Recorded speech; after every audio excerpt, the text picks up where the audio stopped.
Hello, everyone, and welcome back to the Father-Son Packers podcast, your brand new source for Packers news, notes, and analysis. Joining you here on a Wednesday evening as the free agency window opens. My name is Tommy, and I am one of your hosts for tonight, and I'm joined, as always, by my co-host, my dad, Matt. Dad, how are you doing? I'm doing fine. Oh, I thought I was caught in a time loop for a minute. Yeah, time is repeating. It really does feel like 2008 again, huh? As they say, time is a flat circle. Yeah, it's wild. I mean, we're here mostly to talk to you today. If you have not seen the big news, Aaron Rodgers on the Pat McAfee show today said that he wants to be a New York Jet. He intends to play for the New York Jets going into next year. Biggest news of the Packers offseason so far by far. We have been waiting for an Aaron Rodgers, any kind of update for a long time. The whole league has been waiting for this. Oh, yeah. Ian Rappaport's been running off screen to check his text messages and answer calls in case it was about Rodgers. Did you see how what's the word I'm looking for? How just distressed Rich Eisen looked on NFL Network man, the other day? I did. I saw a clip of that. I saw a video of it. I didn't see it live, but yeah, it's like, he's dying. I started somebody talking about it. Why is he so upset? It's like, it's because he's a Jets fan. Yeah, he was visibly exhausted, and he literally at one point said, "Aaron, please stop."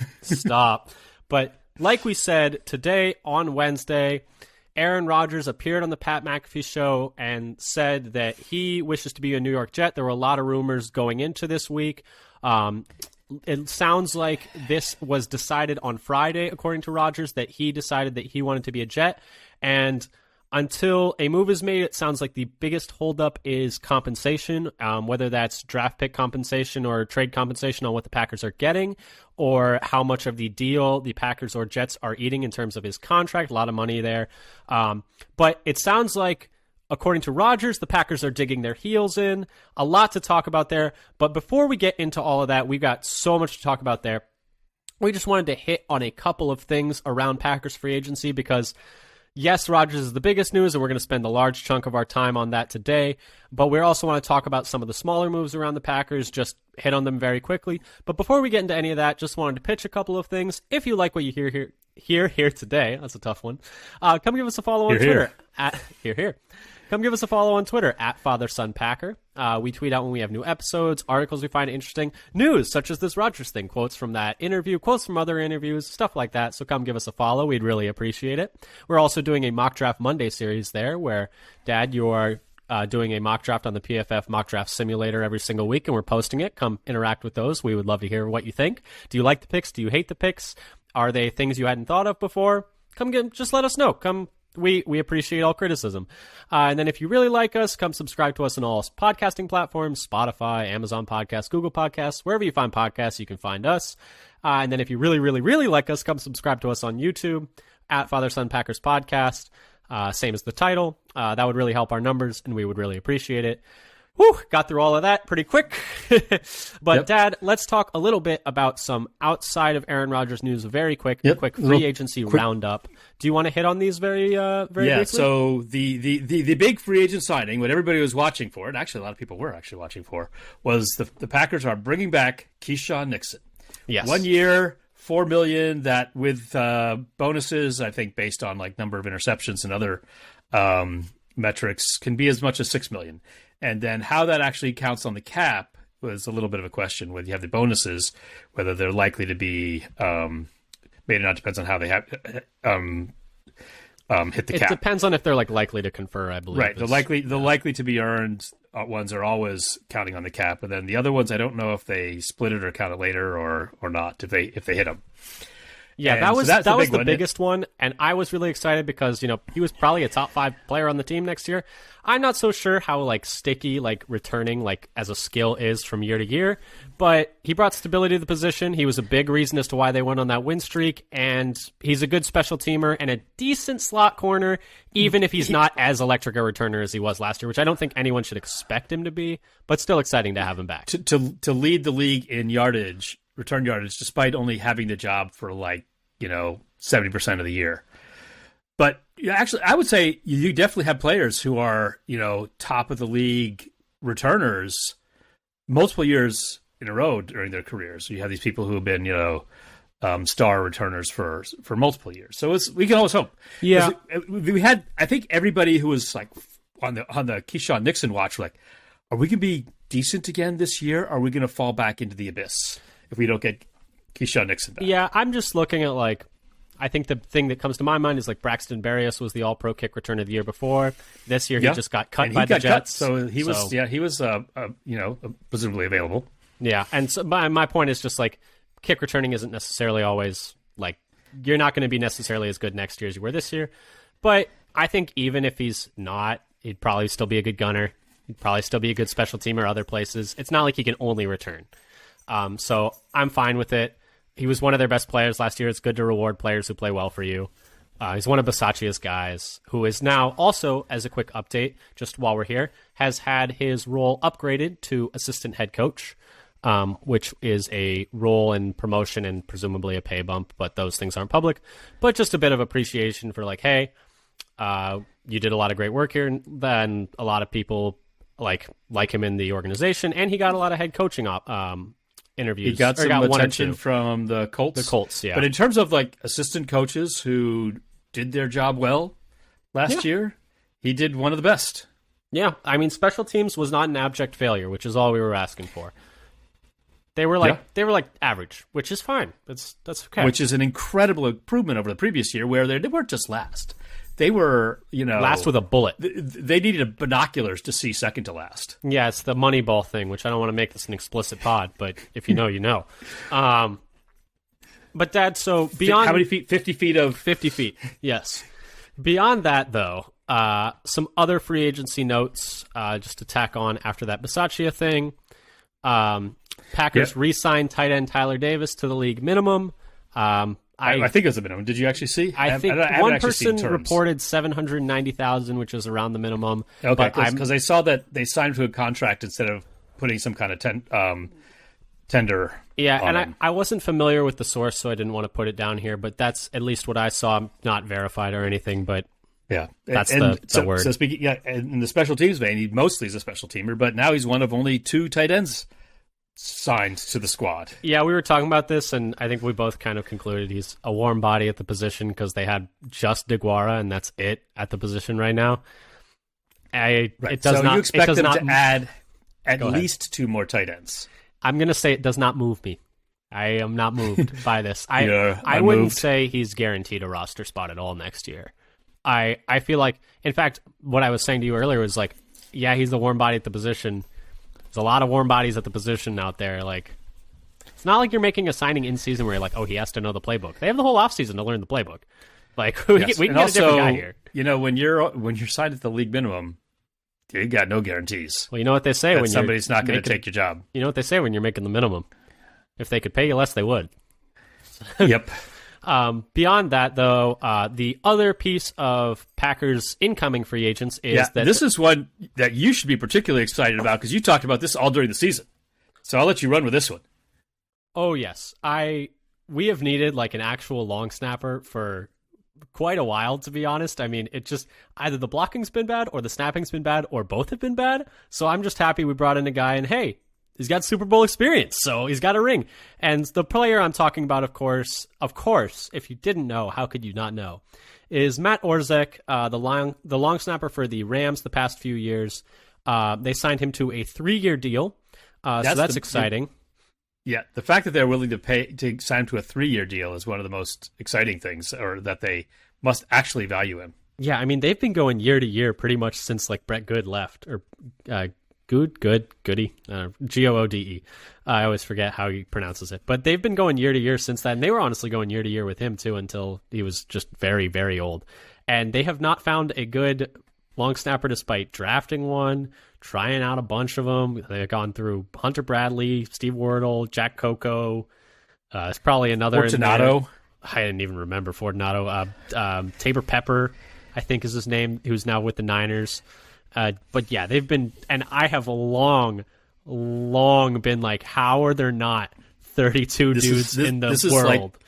This was almost after every game statement. This is a running bit. A running bit I had is like, how are there not 32 guys in the world who can long snap? It's incredible to me. But so that's the final addition the Packers are making to the roster so far that we have details on. Don't really have a note on how much he was signing for. Beyond that, though, the Packers are so far losing 2 players to other teams, confirmed. Alan Lazard signed to a deal with the Jets. I believe it was $44 million over 4 years, if I remember correctly. And half of it guaranteed, like 22 guaranteed. So it's about actually in line with what he was getting predicted to by Spot Track and maybe PFF or somebody else. They had him a little bit over $10 million a year. So it was not that much of a surprise for the amount, I would say. Yeah, and honestly, I think it's a pretty solid deal for the Jets. A lot of people are going to say, hey, they're only bringing him there because Rodgers is coming there. But he's a good player, and he fits well, and Hackett's already there. They're kind of running that system anyway. So beyond that, though, Jaron Reed is the other one who will be going to the Seattle Seahawks. I can't remember exactly how much he was going for, but it was more than the Packers were going to pay him. I think it was... It was like 2 years for $10 million or something. Significantly more. Let me see if I can find that. $10.8 million max value. 2 year, $10.8 million max value. So in last year, he made much less than that for the Packers. So good for him. Yep. He kind of resurrected his value with a year on the Packers. Yeah, and so that kind of just based on players going out and players coming in, it's looking like the Packers are going to probably end up with 1 compensatory pick because bringing in Orzech and losing Reed and Lazard. Reed and Lazard. Do you think? I believe Orzech is going to be high enough to cancel one of those out? I don't think it's just about amount; it's also about number of players. And I think this was Mosqueda, I think, who had it. Is like he thinks it's going to be 1 compensatory pick after bringing in Orzech. Could be wrong, but that's essentially what I've been hearing from a lot of the other analysts. So I'm kind of rolling with that for now. There could be more moves that will affect that later, but just something to keep in mind. But Dad, that's kind of the last of the free agent news with regards to the Packers. Did you have anything you want to add before we go to the Rodgers part of this? For the free agents, I still expect them to sign kind of a lower cost safety and tight end. At least lower cost for 2023. Because they only have 2 tight ends on the team and a known number of safeties because we're not actually sure who's going to be playing safety. We got a safety who's playing nickel and a nickel cornerback who's playing safety maybe. So it's a little unclear. So I think they'll sign, and there's some safeties still out there. I think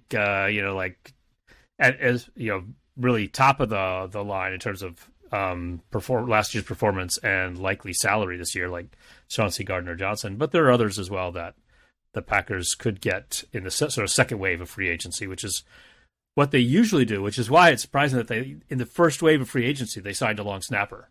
Yeah, I mean, clearly it was the highest. It was the highest priority of players for them to get. Yeah, some ones I've been looking at safety-wise are like Julian Love. Is interesting. Do the double Love, which would be fun because why not? And then tight ends. Although it seems like Johnson from the Browns, maybe. Yeah, he used to be on the Rams. I think he just officially got released by the Browns today. I think that went through. It was supposed. I remember hearing it was going to be the start of the league year. And the benefit to signing someone like him would be that it would not count against the compensatory pick formula. Just something to keep in mind since he was released. Beyond that, though, tight end wise, a lot of the tight ends are being signed now. Hurst just agreed to Carolina, and beyond that, Dalton Schultz would probably be too expensive for them. There's still Gesicki is a possibility. Mm-hmm. Yep. Irv Smith. I was going to ask what you thought about the Waller thing and the report that the Packers did offer a second for Waller last year. We heard that. That was the rumor during the season that they offered a second, and the Raiders said no.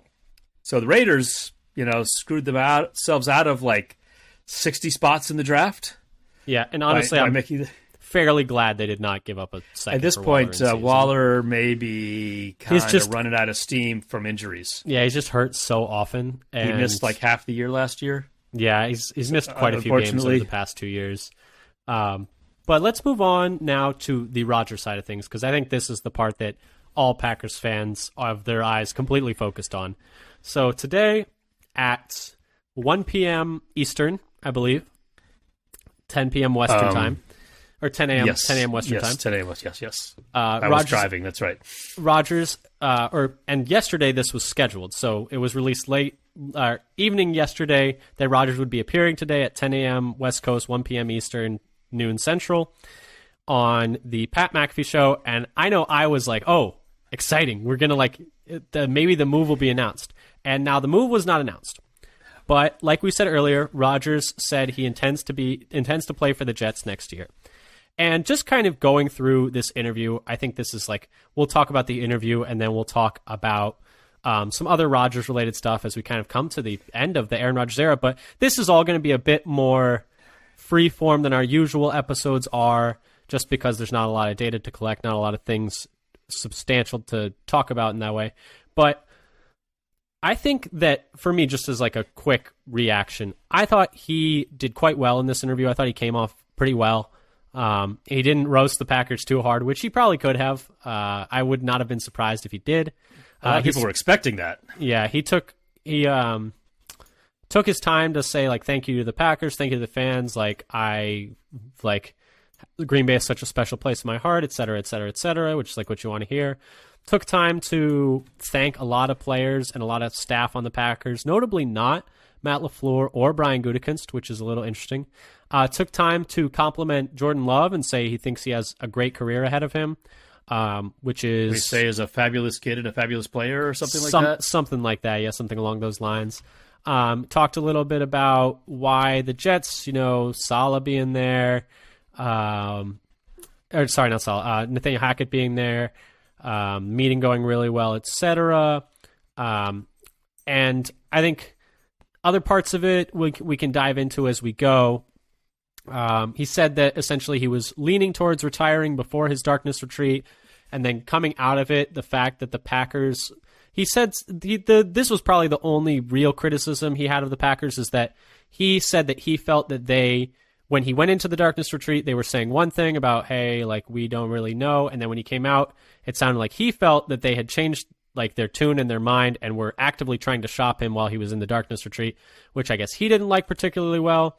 And that made him not want to retire and instead want to trade, which honestly, if we're being real, is probably a good thing for the Packers. So maybe they made the right decision doing all of that.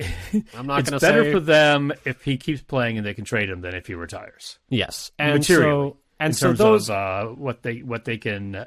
How it helps their roster construction. Yeah, and then like we said earlier, it sounds like he is all set to go to the Jets, but the biggest thing is, and he was kind of putting a little pressure on the Packers in this because he was pretty much telling them, hey, get a move on. The Packers are digging their heels in on compensation. Let's first start with Dad. What did you think of the interview as a whole? What were some things that caught your eye, et cetera, et cetera? So I'm looking as the interview is just getting started before I had to start driving, so I wasn't able to listen to it. But there were over 500,000 people. Yeah, watching them. 490,000 people. Is that what it was? Because at one point I saw 500,000, so I thought it may have crossed that. But yeah, by far their most viewed episode ever. So a lot of people were interested. I think one thing it does. So that was kind of wild, and you're bringing in all of the Jets fans now, starving for a contender. I mean, what percent of those views do you think were from New York media? From New York, from the tri-state area, where 70%, 80%, maybe probably. And so they're putting pressure on the owner, who is already desperate to win, and the team to make something happen. And Rodgers saying that the Packers have their heels dug in.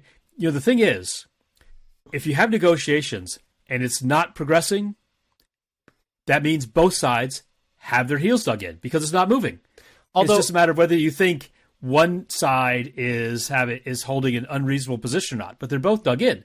If there's no movement, they're both dug in. It sounds like there has been some movement since Friday. Like we said earlier, Friday was the day that I guess he came to this decision, and he's been kind of ready to get going since Friday. Trey Wingo said, I think yesterday or the day before, this could go a week or two into next week, longer. Somebody, and then I don't remember who I saw this from. Maybe this could go up until the draft. That seemed the Packers will try to squeeze every little drop of juice out of this stone. For my own sanity, God, I hope not, because I would literally blow a gasket. And a little bit of a scorched earth policy if they actually went through with that. it's clear, I think, and a lot of people are throwing out, there's more pressure on the Packers, there's more pressure on the Jets. There's more pressure on the Jets. Yeah. Because if the trade happens, they're a much better team than if the trade doesn't happen. For the Packers, if the trade happens or doesn't happen, yes, it doesn't change how good a team they are very much. Can we talk about this a little bit? Let's talk about leverage in this situation, because I've had this discussion with a lot of people. So we've talked a little bit about the Rodgers meeting. Before we move on to talking about actual compensation and trade stuff, do you want to talk any more about anything he said during it, anything that stood out to you, or do you want to start talking about the ramifications and the details of what we think these discussions are? I think you can move on and start talking about what some of the ramifications or discussions are. And so it does seem like they're and what the actual numbers are. Clearly, the numbers don't match, and you have so many opinions flying out there. We don't know what the Jets' real number is and what the Packers' real number is. I'm not even gonna address. Like, we have people saying they want multiple firsts. We have people saying that's not true. I think Schefter had multiple firsts. Pelissero said not multiple firsts. We don't even know if a first is in there. We don't know anything. The one thing I will say, let's talk about leverage for a second, because I've had this discussion with a lot of people this past, just over the last 24 hours. And I just want to say, so the Jets, if Aaron Rodgers last season had played for the Jets, it would be a top 5 Jets quarterback season of all time. The Jets have one season of a player throwing over 4,000 yards. And that was Joe Namath over 50 years ago. 1967. You were 2 years old. 50? Yeah, it's crazy. Yeah. And that was the last time anybody got over 4,000. 4,000. It's only happened once. Rodgers has had like 9 4,000-yard seasons. So even if he is not MVP Rodgers, even if he's just as good as last year Rodgers with a bad thumb, he's probably still a top 5 quarterback all time in terms of what season for them. So we need to take into account that in terms of leverage, 1, he would already be one of the best Jets quarterbacks ever. 2, they have set themselves up in terms of their fan base now assumes they're getting Rodgers. If they let the fan base down, south, they're going to be pitchforks and torches. Okay, I want to touch going down Broadway. Let me hit a few arguments as to why I think Packers have the leverage in this scenario. So that's 1 and 2. 3, Robert Saleh as a head coach of the Jets is like way below 500 as a record. If they're bad again next year, they don't get Rodgers. Okay, no, actually, number 3, who the hell else is playing quarterback? Because Carr is signed, Darnold is gone. Darnold is signed to the Niners, Carr is to the Saints, Andy Dalton to the Panthers, Baker Mayfield's on the Buccaneers. Like, Garoppolo to the Raiders. Garoppolo's on the Raiders. Even Taylor Heineke is signed. Taylor Heineke to the Falcons? Texans. Even Jacoby Brissett is signed. Brissett is signed now, too. Brissett's on, Washington. But so my point is, there's no one left. So you've painted yourself into the corner of you're getting Rodgers, your fan base assumes it, your owner is putting pressure on the GM, essentially has publicly put pressure on them that he wants the Rodgers deal done. And then if you don't get Rodgers, who knows who's playing quarterback for you? I think we talked about earlier, best option's probably Carson Wentz at this point, or taking Phillip Rivers out of retirement after 2 years, which is also crazy to me, or Matt Ryan, which honestly probably the worst of those 3, or Mariota, who was bad last year. But anyway, my point is, if they go with another guy, they're probably not going to be good next year. And if they're not good, Saleh's probably not getting another year to go. Douglas is probably safe because his last draft was so good. But Saleh, I mean, this has been his first shot at a head coach. A lot of people don't get second shots at being a head coach if they're not good in their first tenure. So, I mean, if they get Rodgers this year and they perform well, that could be the difference between him having to go back to being a defensive coordinator or him getting an extension for a lot of money. These are all things that fan base has the owner has a reason because the fan base is putting pressure on them. The coach has a reason because there's a lot of pressure on him to succeed. The GM is getting pressure from the owner. Everyone down. The owner's also thinking the clock is ticking. I've been waiting for a long time, and my clock is ticking. Yeah. And I mean, I've seen people say, like, well, why do the Packers have, like, the Packers, it's going to be super awkward if Rodgers is there. It's not like you can just welcome back. If he doesn't go to the Jets, he's going to retire. But awkward is not as bad as tire fire. Right. Much worse team. Yeah. I mean, so this is what you look at. Who has the most to lose and gain versus the trade? The Jets lose much more in terms of how good their team is going to be if the trade doesn't go through versus if it goes through. Yeah. Packers, how good their team is. If they don't trade him, Love is starting. Love is the quarterback either way. They have a quarterback. Maybe they get nothing. It doesn't actually make them a much worse team if the trade doesn't go through. It makes them a worse to the Jets. It makes them a worse team, and like they don't get a pick. They don't like. But honestly, the gap between what the Packers would be with and without a Rodgers trade. This is the big gap between the Packers with and without a Rodgers trade is tiny compared to the gap of the Jets with and without a Rodgers trade. Yep. Even if Rodgers is only as good as he was last year, it is still a huge upgrade over Zach Wilson. I have people saying, "Oh, they could just play Zach Wilson." Really? After every single member of the organization, from the owner to the GM to the coach to the offensive coordinator was hired to bring Rodgers in, and all the players are burning cheeseheads to get Rodgers to come there and publicly tweeting at him. You think that locker room is going to be like, "Yeah, we're cool with Zach Wilson coming back and playing quarterback for us"? No, they got all kinds of players desperately courting Rodgers to get him to come to the team, and you think that's not going to make it awkward? You're worried about the Packers locker room being awkward? What's the Jets locker room going to be like after all of his teammates are begging Rodgers to come? And Mike White's also gone. Yeah. Speaking of which, they're playing break glass in case of emergency is already gone. Yeah, and so it's like I think they have to land Rodgers at this point, which, I mean, it sounds like they're going to. Everything we've heard is like this deal is going to get done. Right. That's going to happen. This deal's going to get done. It's just a matter of how long it takes them to find middle ground. Yeah, and I'm leaning, if we're just projecting what we think the deal might look like, I'm thinking it's going to be pick number 13 and some kind of third-round pick that maybe conveys to a second if they make the playoffs or if he stays a certain number of years or something like that. That's kind of what I'm thinking right now. Yeah, I think there'll be a scale for that other pick. I think they have to get the first round this year. But next year's could be, Rodgers plays a certain number of games, it's a third. They make the playoffs, it's a second. They win the Super Bowl, it's a first. Because if they win the Super Bowl, you give it up to first. They won the trade, yeah. At that point, like, sure, good stuff. You did it. You can take our first this year, which is now like the 32nd pick. It's practically a second. What do you think about the argument that the trade compensation should be lower because the Jets are getting the Packers off this contract? Stupid. I mean, I see what they're saying. If the Jets had another option, if the Jets they don't have another option, it's just meaningless. Yeah, because it's actually this year is only costing the Jets $15 million. Yeah, honestly, the cap hit for them is not bad. It's not bad. It's not bad. It's the next year that's right. And so if he only plays one and then retires, then you could do some retirement shenanigans to spread it out a couple of years, so you don't take like what I guess would be a $45 million cap hit for them after that. And if you get if you get 2 years, then that's what you're hoping for anyway. And then the cap hit I think would be a little bit less. Mm-hmm. And for the Packers, it's $10 million less this year, and a big cap hit next year that they would have to figure out. Exactly. And so I think, I mean, obviously we're biased as Packers fans, but it definitely feels like the Packers have leverage. I think it's going to have to include at least a first. If it's just 13, are you happy?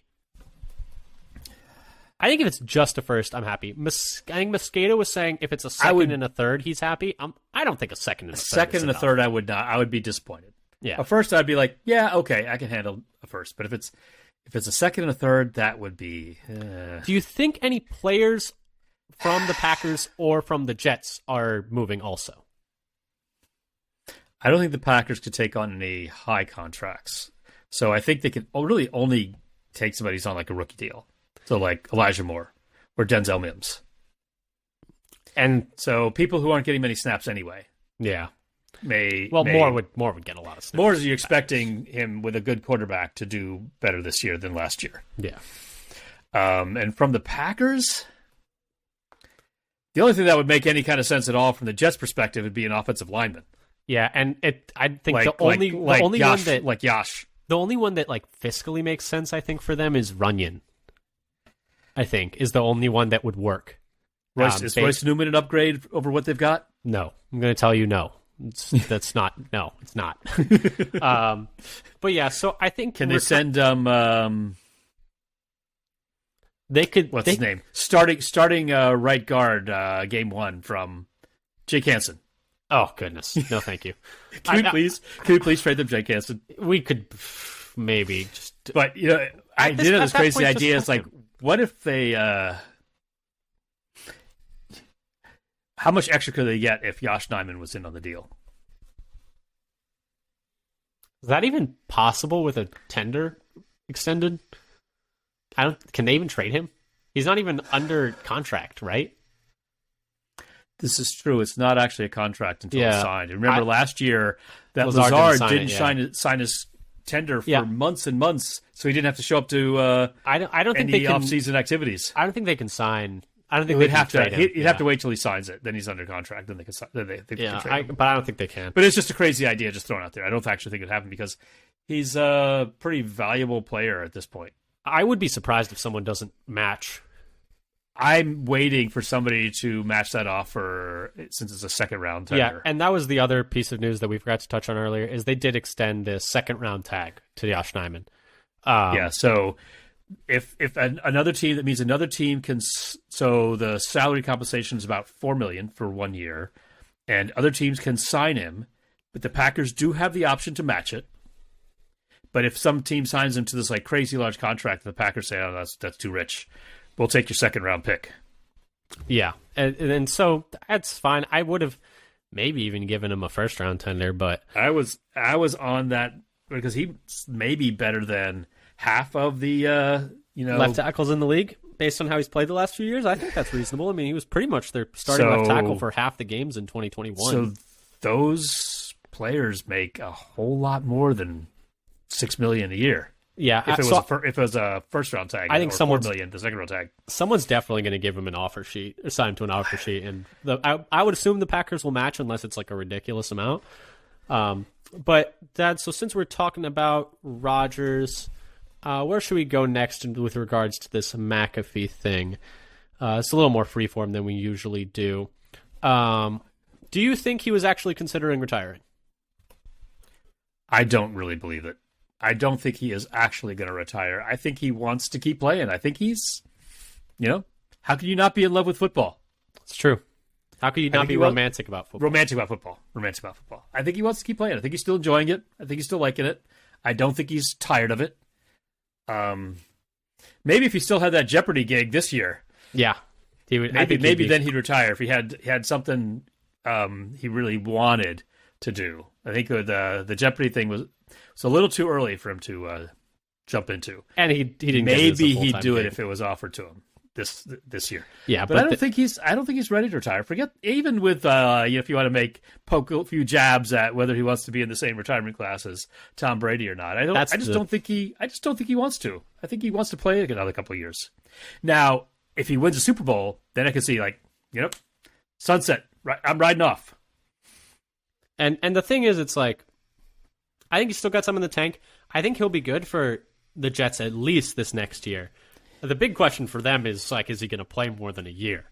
And do you want to give up that much for a guy who's going to be a year? Which is why I think any conditions on a pick would be, I think, like playing time based, years based if he comes back for more than 1 year.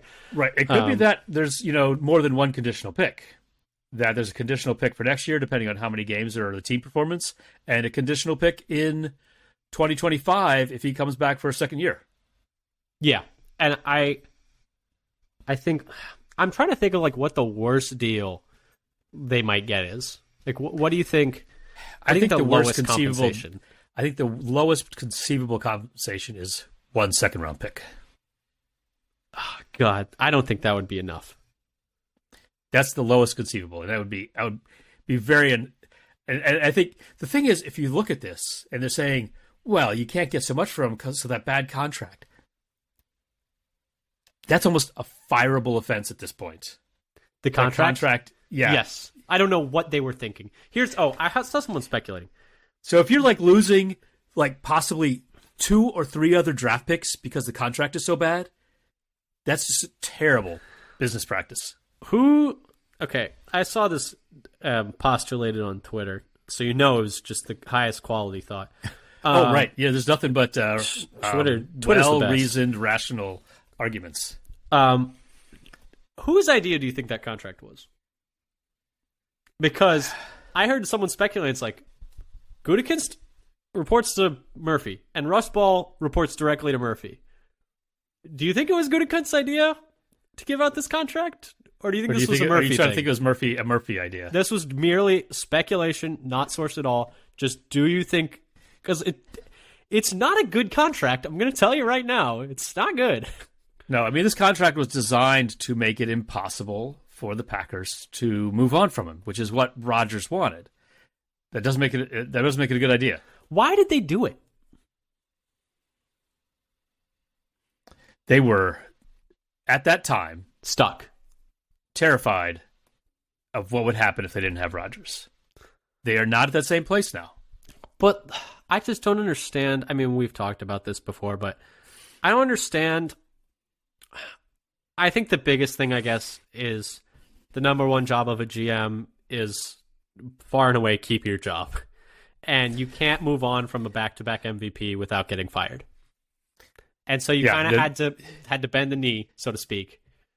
Yep. And acquiesce to all these things. Kiss the ring. Yeah. But they had to, right, because if you trade the back-to-back MVP and he's still really good the next year. Yeah. I think the other thing I feel like we don't want to be the front office that sent the Packers back to a repeat of the 70s and 80s. Yeah. Do you think... Okay.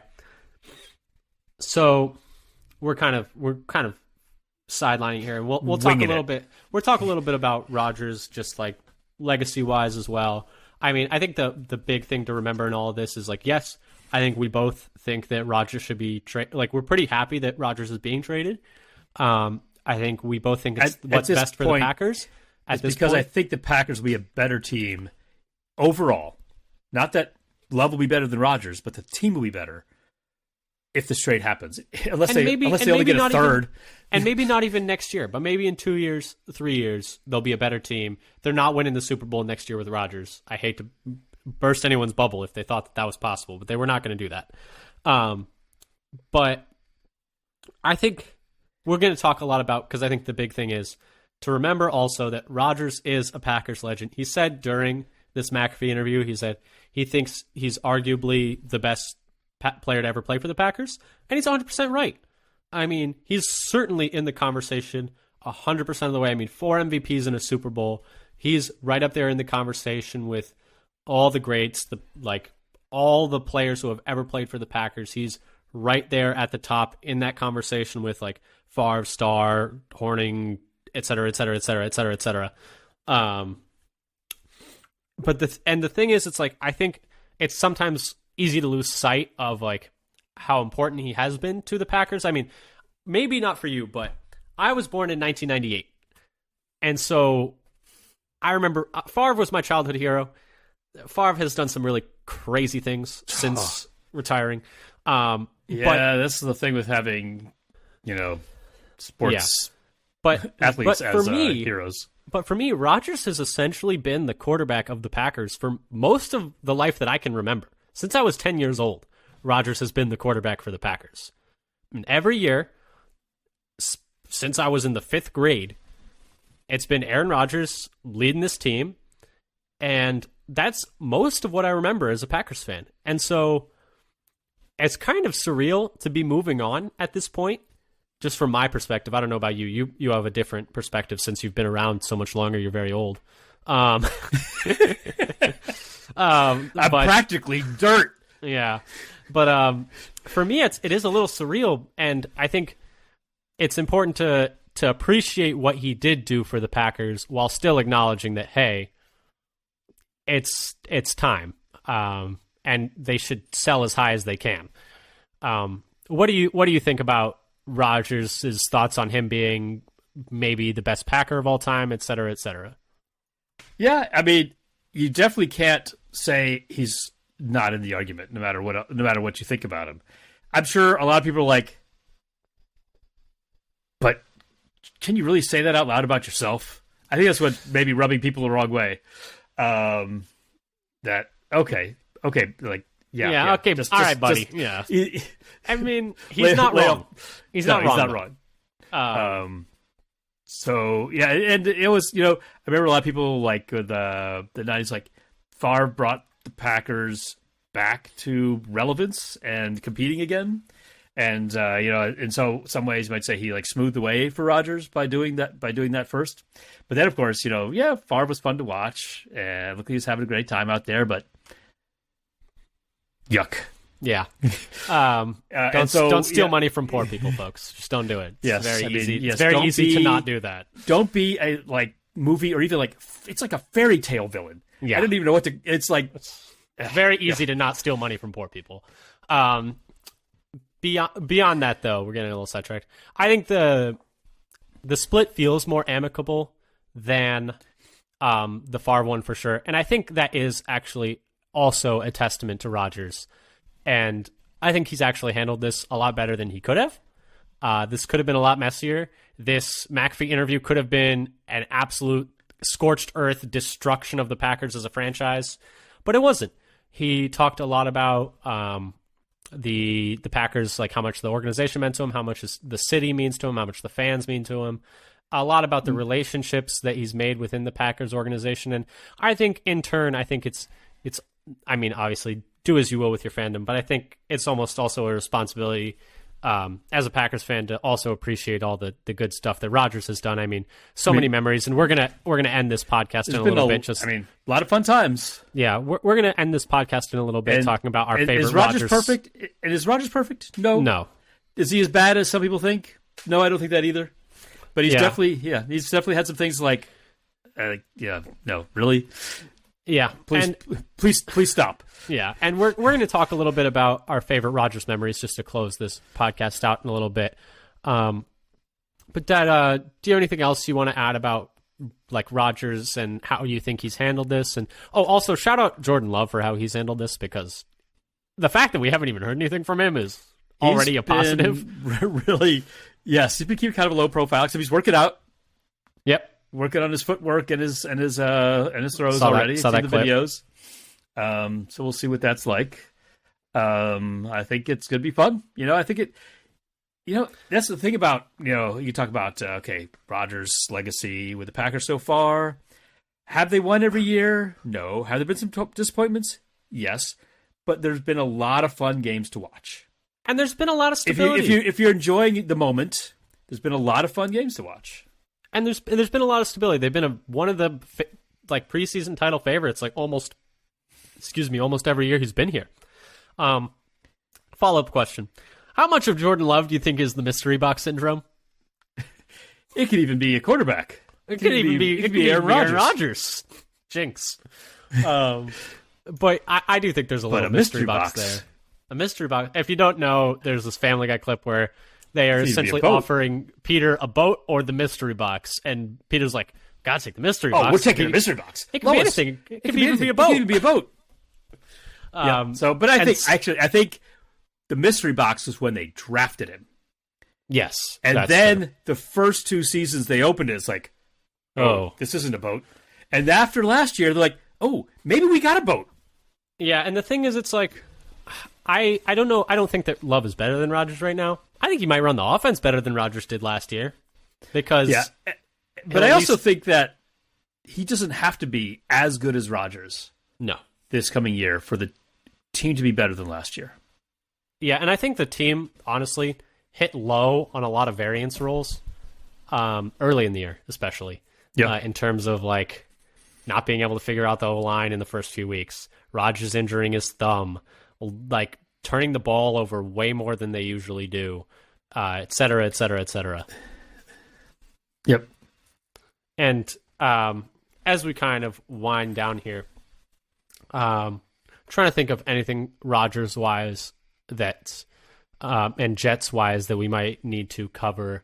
Oh, the other report I think we forgot to touch on in our scramble is that not only have the Jets signed Lazard, they are also reportedly interested in bringing in Cobb and Mercedes Lewis, and interested in figuring out something with them. Sounds like Rodgers is bringing his guys. And so, Dad, I just have one question. How do you think Bob Tunyon feels right now?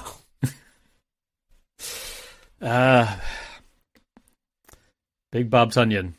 It's weird that he's not on the list. Last I saw was that he may have been talking with the Jaguars. I saw somewhere. I don't know how reliable that report was. Isn't it weird? It's a little weird that he's not on that list. It's not like he would be very expensive to bring in. I guess maybe they were like, hey, all right, one tight end, sure. Two tight ends, buddy, pick one. Come on. And they've got like 3 tight ends already or something like that. And it sounds like Rodgers has been kind of working. They have Uzama, and they've drafted, was it Ruckert? Ruckert, yeah, who we year. liked at Ohio State. I wouldn't mind Ruckert being thrown into this deal. Yeah. Beyond that, though, it sounds like also Rodgers gave them a list of players who, and he kind of, we didn't talk about this, but he took a lot of shots at the media in this, like more than anything else. I think the media, his fire at the media distracted him from any kind of angst he might have to the Packers, because he was lighting up Schefter and Rossini about the quote unquote demands that he made or requests he made, because essentially he was like, I never demanded anything, and like, well, actually Rossini never said the word demand. She said you had a wish list of players. He parses his words very carefully. Yes, but she never said demands. In fairness to her, and they are bringing in the players that you would think he. And he said, I never said demands. They asked me what players like I thought might be good fits, and I told them. It's like, well, it kind of sounds like the definition of a wish list. But I guess it wasn't his demands. They were a wish list. They were mild suggestions. But on Rodgers' side of things, I mean, what he's saying is like, hey, it's not like I'm not going to come here if you don't bring these players. I think is what he's saying. It's like, it's not like this is like required for me to like not retire when I get there. So I see what he's saying. It's not exactly like he was like, do these things and then I'll not an ultimatum. Yeah, he was like, if you want to hear what I think about these players, like I like these players, they're fun to be around. I think they can contribute. And apparently, he was also trying to recruit free agents to the Jets, which I don't know if that's legal, but whatever, I guess. Yeah, well, there's like OBJ, and then some tackle. I think the rumors were unnamed offensive lineman, and I think a lot of people thought it was Jake Brendel, who ended up re-signing with the Niners center. Okay, I don't know. Yeah, I don't know how they guessed that or not. But yeah, part of it is, and people might say, well, he's taking players away from the Packers. Like, these players weren't coming back to the Packers. Yeah, these guys are not coming back. Without Rodgers there, they were not coming back to the Packers. And honestly, the only one of them, I mean, Lazard maybe would have been good to have back, but maybe not at that price tag for what this team is going to be next year. Mercedes would obviously be good to be back. Oh, the last thing I wanted to touch on is something we tweeted from our Twitter account, once again, at FatherSonPacker. Something to think about. So with this exodus of players, I think something that is not being talked about as much is how much the Packers are losing off the field. So if the Packers do lose Lewis, Rodgers, and presumably Amos, they will be losing 3 of 6 captains from last year, as well as losing Lazard, a leader in the locker room, Cobb, a leader in the locker room, Tunyon, a leader in the tight end room. So, and then there's one more that I forgot. So what do you think about that kind of exodus of, and then obviously Rodgers as one of the captains. In terms what do you think of that exodus of off the field veteran leadership and what that might do to veteran leadership is going to be, missing in a lot of the rooms right now. So the wide receiver room, they're all 2022 draftees. Yeah, that's it. And the tight ends is DeGuara and Davis. So those are 2 big ones. O-line, you still have some vets in Bakhtiari. You still have Bakhtiari. Jenkins is a vet at this point. Yep. Second contract. And then in the D-line, you have Kenny Clark. Preston. Secondary, you have at this point Jair. Campbell. And Rasul maybe, but he's only been here 2 years. Yeah, I think it's something to think about those, because they're losing a lot of their voices in the locker room. Especially on offense. On defense, you still have a vet in basically every room. Depends. Yeah, You got Preston in the edge. You got Kenny in the D line. You got Campbell in the linebackers. And I think at this point, at least in the secondary, the safety is a different story. Yeah. In the secondary, you got Jair. Yeah, that's true. And Jair was a captain 2 years ago, so presumably he slides into that Amos spot. But just something to think about, and it was something that kind of came to my mind as they were making these moves. But Dad, let's start wrapping up here. We're getting a little long, and we're getting a little all over the place. Is there anything else you want to talk about, or should we do kind of like, because I think this is almost, Rodgers is not officially gone yet, obviously, but I think when he is officially moved, we'll be talking a lot about the compensation and what it means for the team moving forward. So this is kind of also a bit of a, a little sad, a little melancholy goodbye to Aaron Rodgers and this era of the Green Bay Packers. And so we kind of each wanted to share our 3 favorite memories of Rodgers as a Packer. Dad, do you want to start us off and just go through all 3 years? Okay, we tried not to double up. You stole a few of mine. We did look at each other's things, so like in a race to who would type something in first. So the first thing that came to my mind is the pass to Cook on the sidelines in the playoffs against the Cowboys to set up that game-winning field goal. At the time when I first saw the play live, I was like, "Oh, there's no way that's good." I was like, "Wait a minute, they're calling that complete? How could that be?" And then you see the replay. The ball is thrown out of bounds where only he can reach it. The defender can't get it.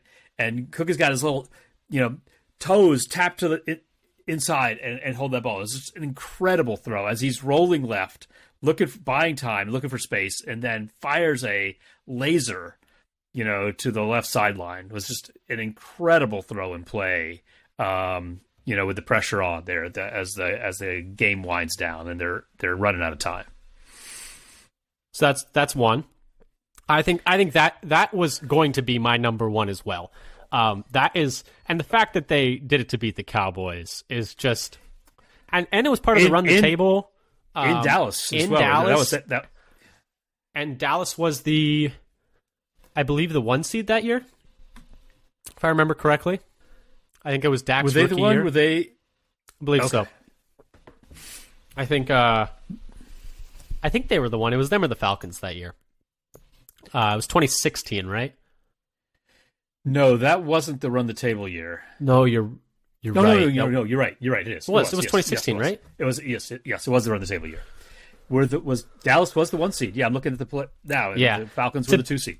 To beat the 1 seed Cowboys in Dallas at the last second, and what a lot of people don't remember is the Packers had a huge lead in that game and completely blew it down the stretch. And Rodgers essentially saved them from a very embarrassing collapse. Jared Cook's best play as a Packer. I mean, that would have been my number 1 too. I remember how excited I was. I mean, what a catch, what a throw, rolling out left to set Mason Crosby up for a game winner. I mean, it was amazing. My number 1 was the back-to-back Hail Marys in Arizona to Jeff Janis, because I think those, like, that gets lost in time because they lost that game in overtime because Larry Fitzgerald did Larry Fitzgerald ridiculous things. But my goodness, I mean, back-to-back rolling left, obscene, throw it up, and just pray Jeff Janis jumps high enough and catches it. And they did it twice to tie the game with a touchdown as time expired and send the game to overtime in the playoffs in Arizona against a good Cardinals team. I mean, that's my number. Crazy. Like, I don't know how far that particular bomb flew. How far those flew. I saw somewhere that the probably was it over 60 yards in the air? Must have. It was amazing, and that's my number 1. It's a real shame they lost that game and let Larry Fitzgerald do what he did. And Rodgers didn't even get the ball back in overtime, which is the big shame of that one. But Dad, I hate those overtime rules. Thankfully, they're fixed it now. Yep. But what's your number 2? So number 2, I think I'm gonna. I'll stick with what my order. So one game, the game I like wasn't necessarily a great year for the Packers, but it's just a fun game, and I rewatched it multiple times just because I enjoyed that one game. And that's the Rodgers basically coming back from the dead, or at least getting off of the cart against the Bears for the second half comeback with saying, wait, the incredulity on the announcers says, wait, he's coming out of the locker room? He's going to play? And they, with a broken touchdown, leg. We learned later. Yeah, well, we found out later it was a fracture of his tibial plateau. Tibial plateau fracture that he had for the year. I think that knocked J.J. Watt out for half a year that he played with. And the touchdown pass to Geronimo in the corner to get him close. And then Randall Cobb again. It's Randall Cobb again. And then, the other way I like to refer to that game is my knee. My knee, yes. Iconic post game. I mean, that was a fun. I mean, do you remember how despondent I was after the first half? Brett Hundley was just giving the ball to Khalil Mack every single time. Yeah. Like, the other thing about what made that so hard at the beginning is he had been injured for the second half of the previous year. Yes, with the collarbone injury, and he had come back and okay, last year was a disaster because he was hurt. And then first game of the year gets hurt again. And it's just another year where I can't enjoy football. Amazing. But he came back. But he played the game the whole year. Into this amazing game. It was just a lot of fun to watch. And I think that's the thing that is underappreciated about Rodgers is he plays hurt. He will not miss games if he doesn't have to. Unless it's something that's like a broken collarbone, he is playing. And he is out there every single week. And I think that's something that a lot of people complained about. Favre. A lot of people complained about with the thumb thing and you got to let the other guy. And honestly, in some ways, yes. In some ways, no. I mean, I think he thinks hey, if I can play, I will. And I think it brings a lot of the joy to the fans because I remember if he hadn't played in that 2018 year, I mean, just what a miserable year that would have been for the Packers. And, probably they keep McCarthy around because he has a pass because Rodgers isn't playing. That was McCarthy's last year, if you didn't remember. But, no, yeah. That's definitely a solid one. I was high on my list as well. My number 2 is the Lions Hail Mary, which is just the most iconic play of his career, I think. Win the game in Detroit, rip the hearts out of just Lions fans everywhere. I think that one was a 67-yard pass. Probably the greatest Hail Mary of all time in the NFL. Just yucked the ball up in the air, and Richard Rodgers made they didn't cover him, which is amazing, but made a great catch, and I think that's my very solid number 2. I think it's the most iconic play of his career. Yeah, this is an amazing play with the time running out. I think that was what they're going to lose if they don't. They go from losing to winning on the play. Yes, as time runs out. Yeah, so that's my number 2. What's your number 3? So number 3 was kind of related to number 1, but Rodgers had this iconic sayings in the season like the run the table. I think we run the table. So before that, they were 4-6. At that point of after I think 10 games. I think the run the table stretch is the greatest stretch of games of his career. I mean, they won 9 straight. 8 straight. 8 straight. 8 straight until they ran into the Atlanta Falcons with Julio Jones running wild. I mean, they put Ladarius Gunter on him. What are you going to do? C'est la vie. You really felt that at that point they had. But we're focusing on positives. Much out of that. We're focusing on positives. But run the table. To run the table to that incredible stretch of games to win those games and make it to the playoffs when it looked like most people were already writing him out.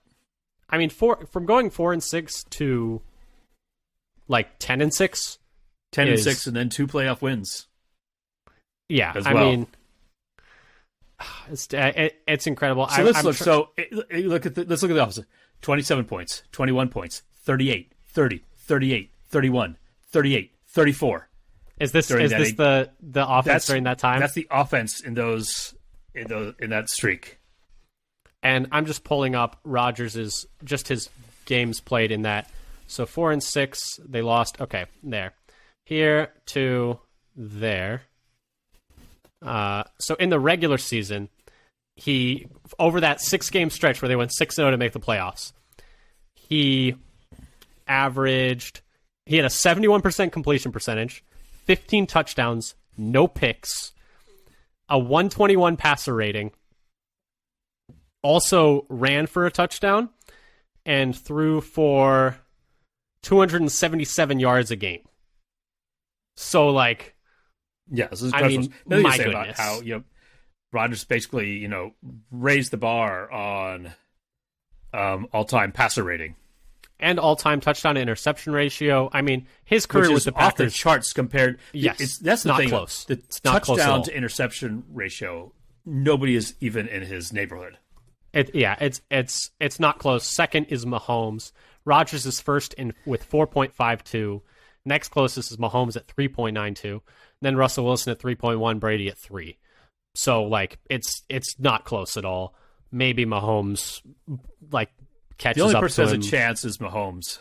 Yeah, but it's really absurd what he's been able to do over a very long career too. I mean, 4.5 touchdowns to each pick. I mean, he never throws picks. That's why part of the reason this past year was such an anomaly. My third one, my last one, is the Randall Cobb 4th and 8 against the Bears in Week 17 to win the NFC North in 2012. I think it was. I have to double check that. 2012 Packers Bears. Week 17. Was it this one? Oh, was it 2013? Might have been 2013. Yeah, I don't remember Yes, what year 2013. it was, but I remember 2013 week 17. I remember the play where he's like, Yeah. A 48-yard touchdown to Randall Cobb on 4th and 8 to win the game and when they were losing, to win the NFC North, to beat that like Bears team 33-28, to win the North and knock the Bears out of the playoffs. I mean, that's such an iconic play.